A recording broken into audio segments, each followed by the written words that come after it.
She stood at the edge of the cliff, not literally, but metaphorically.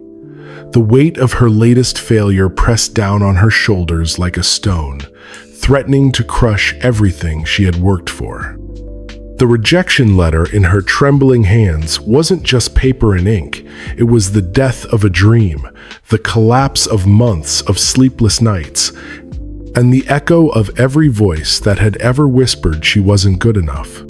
But what she didn't know in that moment of devastating defeat was that she was about to discover the most powerful secret of human achievement. A secret that every successful person throughout history had learned not in their moments of triumph, but in their darkest hours of failure. She was about to learn the failure formula. The rain began to fall as she walked through the empty streets that night, each droplet a reminder of the tears she refused to shed. The startup she had poured her heart and soul into for 3 years had just lost its final investor. The product she believed would change the world had been deemed unmarketable by the 20th venture capitalist this month. Her bank account showed $347. Her apartment lease would expire in 30 days. Her parents' disappointed faces haunted her thoughts, their words echoing. "We told you to get a stable job." But failure has a strange way of stripping away everything that doesn't matter, leaving only what's essential. As she sat in that dimly lit coffee shop at midnight, staring at her reflection in the black window, something inside her began to shift. The failure that had felt like an ending started to look like something else entirely, a beginning. She thought about Thomas Edison, who had failed over 10,000 times before inventing the light bulb. When asked about his failures, he had said something that now resonated in her bones. "I have not failed.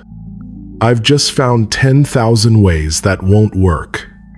Each failure wasn't a step backward, it was data, it was education. It was preparation for the success that was coming. The next morning, she did something that surprised even herself.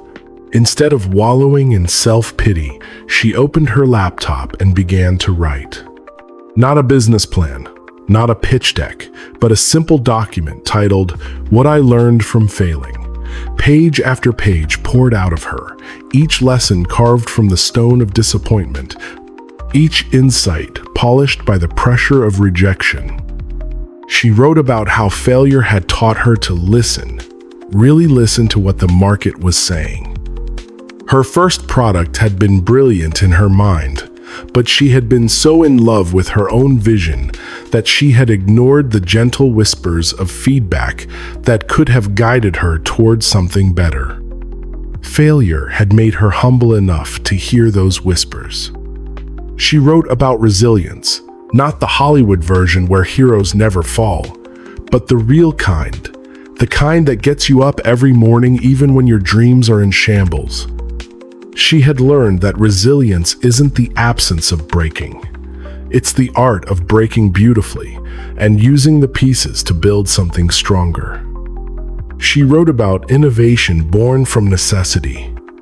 When she had unlimited resources and investor confidence, she had been careless with her ideas, throwing money at problems instead of thinking creatively. But when she had nothing, absolutely nothing, she had been forced to innovate in ways she never thought possible. She had built prototypes from cardboard and dreams, tested concepts with surveys she created on free platforms, and validated ideas through conversations in coffee shops and libraries. Days turned into weeks, and she found herself transforming. The failure that had once defined her became the fuel for her evolution. She started to see patterns in the stories of successful people that she had never noticed before. Steve Jobs wasn't celebrated because he never failed. He was celebrated because he failed spectacularly and used that failure to create something revolutionary. Oprah Winfrey wasn't beloved because she had a perfect life, She was beloved because she had turned her struggles into stepping stones. The failure formula was becoming clear to her. Failure plus reflection equals growth. Growth plus action equals innovation. Innovation plus persistence equals success. But the key ingredient that made it all work was perspective, the ability to see failure not as an enemy, but as a teacher dressed in dark clothing. She began to reach out to other entrepreneurs who had faced similar setbacks.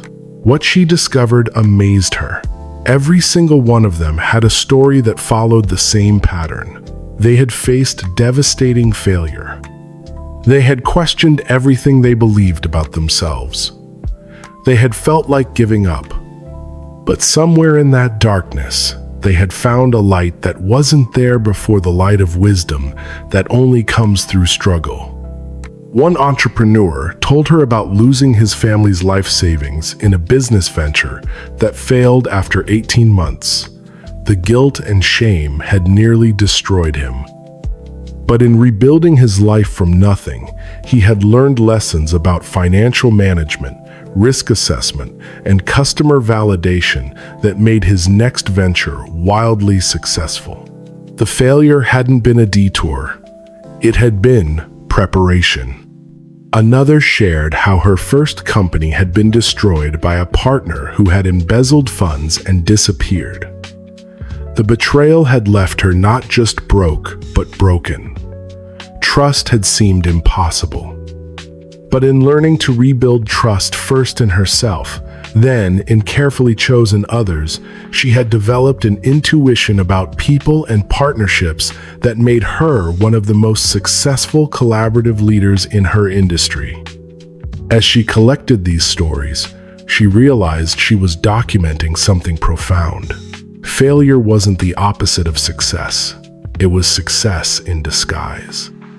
Every failure contained within it the seeds of a comeback, but only if you were willing to dig deep enough to find them.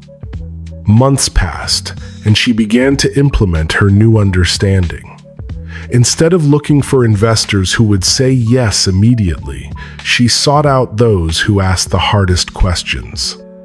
Instead of avoiding feedback that hurt, she hunted for it like treasure. Instead of fearing failure, she began to see it as market research. Her new approach was radical. When potential customers told her they didn't need her product, instead of being discouraged, she became curious. What did they need? What problems kept them awake at night? What solutions had they tried that hadn't worked? Each no became a breadcrumb leading her toward a yes she hadn't even imagined yet. The transformation was remarkable. The failure that had once paralyzed her now energized her. She began to see that every successful person she admired had one thing in common. They had all learned to fail forward. They had all discovered that the path to success isn't around failure, it's through it. She thought about Michael Jordan, who had been cut from his high school basketball team. That failure had lit a fire in him that burned for decades, driving him to become arguably the greatest basketball player of all time. She thought about Walt Disney, who had been fired from a newspaper for lacking imagination and having no good ideas. The sting of that rejection had pushed him to create an entertainment empire that would inspire generations. But perhaps the most powerful realization was this: failure had given her something success never could: authenticity. When she spoke to potential customers now, she didn't speak from a place of theoretical knowledge or borrowed wisdom. She spoke from scars and calluses earned through real struggle. People could feel the difference. They trusted her because she had been where they were. The breakthrough came on a Tuesday morning in October. She was in another coffee shop, this time not because she was drowning her sorrows, but because she was refining her latest concept. A woman at the next table was on a phone call, clearly frustrated with a business problem. The woman's words sparked something in her mind, a connection between her failed startup and an entirely different market need she hadn't considered before. She approached the woman after her call ended and asked if she could buy her coffee in exchange for 5 minutes of her thoughts on a business idea. That 5-minute conversation turned into an hour-long discussion that revealed a massive gap in the market that her original product, with some modifications, could fill perfectly. But this time, she didn't rush to build. She didn't immediately start seeking investors. Instead, she spent weeks validating the idea, talking to potential customers, understanding their pain points, and crafting a solution that addressed real needs rather than imagined ones. The failure formula had taught her patience, the kind of patience that comes from understanding that slow and right beats fast and wrong every time. When she finally did build her minimum viable product, the response was immediate and overwhelmingly positive. Customers weren't just interested, they were desperate for what she was offering. But more importantly, she was building from a foundation of hard-earned wisdom rather than naive optimism. The first investor she pitched to said yes, then the second, then the third. But this time, their enthusiasm didn't go to her head. She had learned to see success and failure as two sides of the same coin, both valuable, both temporary, both teachers in the school of entrepreneurship. As her new company began to grow, she never forgot the lessons that failure had taught her. She instituted a practice she called Failure Fridays, where her team would share their mistakes and the lessons learned from them. She celebrated intelligent failures, the kind that provided valuable data and moved the company forward even when they didn't produce the intended results. She hired people who had failed magnificently and risen again, knowing that they possessed a resilience and wisdom that couldn't be taught in business school. She created a culture where failure wasn't hidden or punished, but examined and learned from, because she knew that the companies that could fail fast and learn faster would ultimately succeed bigger. Years passed, and her company became one of the most innovative in its space. Media outlets wanted to interview her about her success, but she always insisted on telling the story of her failure too. Because she knew that success without context is just luck, but success built on the foundation of failure is unshakable. One day, a young entrepreneur reached out to her. He was in the depths of his own failure, drowning in the shame of a startup that had collapsed spectacularly. His words were almost identical to the thoughts she had had in that coffee shop years ago. She agreed to meet him, and as she sat across from him, she saw herself in his desperate eyes. She shared her story, not to inspire him with her success, but to normalize his failure. She told him about the failure formula she had discovered, that failure wasn't the end of his story, but the beginning of his education. She explained how every setback was actually a setup for a comeback, how every rejection was redirection towards something better. But most importantly, she told him that the only real failure was giving up.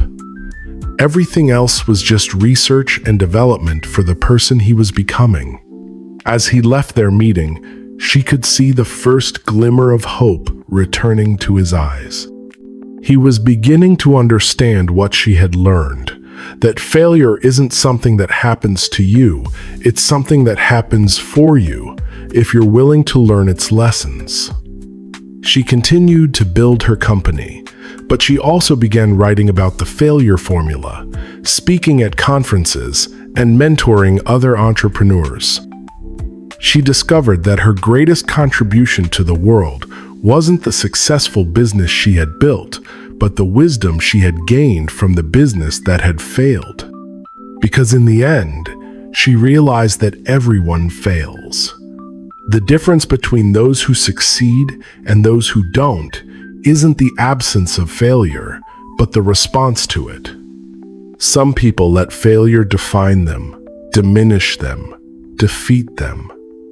But others use failure as a forge, allowing the heat of setbacks to burn away weakness and create strength they never knew they possessed.